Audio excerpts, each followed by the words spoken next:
It all started when I noticed small changes in my wife's behavior. She used to be affectionate, eager to spend time with me, and deeply involved in our family life. But over time, she grew distant, glued to her phone, and often found excuses to be out of the house. At first, I thought it was just stress from work or personal issues, but deep down, I knew something was wrong. I tried talking to her, but every conversation ended with her being defensive or accusing me of overthinking. The turning point came when I noticed a large sum missing from our joint savings account. This wasn't just our money, it was my family's emergency fund, money my parents had entrusted to us for safekeeping. When I asked her about it, she brushed it off, saying she needed to handle something important, and that it wasn't my concern. That alone sent alarm bells ringing in my head. I began digging quietly. I checked bank statements, text messages, and even spoke to a few mutual friends. The picture that started forming was worse than I could have imagined.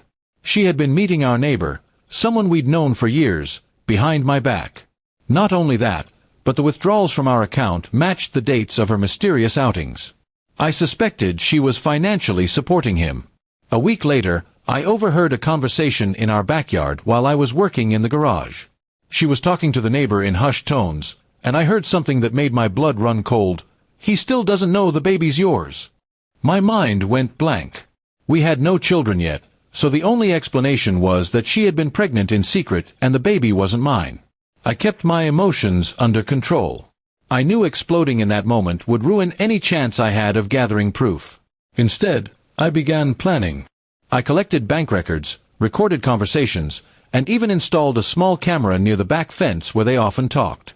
Every detail was now documented. When I finally confronted her, I made sure it was in front of both our families. I printed out the financial statements, the photos, and played the recordings.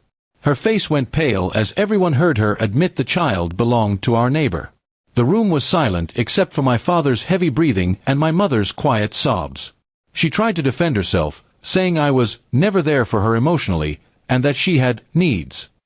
My father stood up and told her she had destroyed more than just a marriage. She had betrayed a family that trusted her. Even her own parents looked ashamed. I didn't stop there.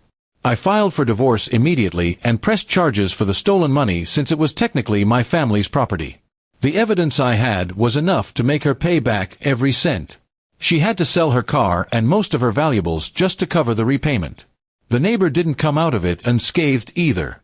His wife found out and left him, taking their 2 kids. His reputation in the neighborhood was shattered, and he ended up moving away within months.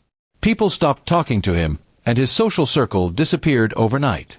As for my wife, she moved into a small apartment, struggling to balance a job and caring for the baby.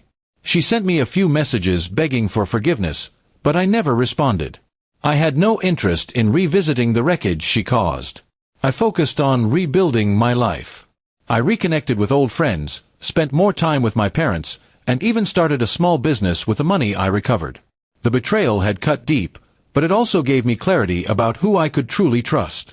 Months later, I heard from a mutual friend that she was telling people I had overreacted, and that the affair wasn't a big deal. But the evidence spoke for itself, and no one bought her version of events. She had become a cautionary tale in our community. Sometimes, late at night, I think about how different things could have been if I hadn't caught her. I might still be living a lie, raising another man's child, and watching my family's savings vanish. Instead, I exposed the truth before it destroyed me completely. In the end, I didn't just take revenge, I took back control of my life. She lost everything she thought she could take for granted, and I gained something priceless: peace of mind and the freedom to move forward without the weight of her lies.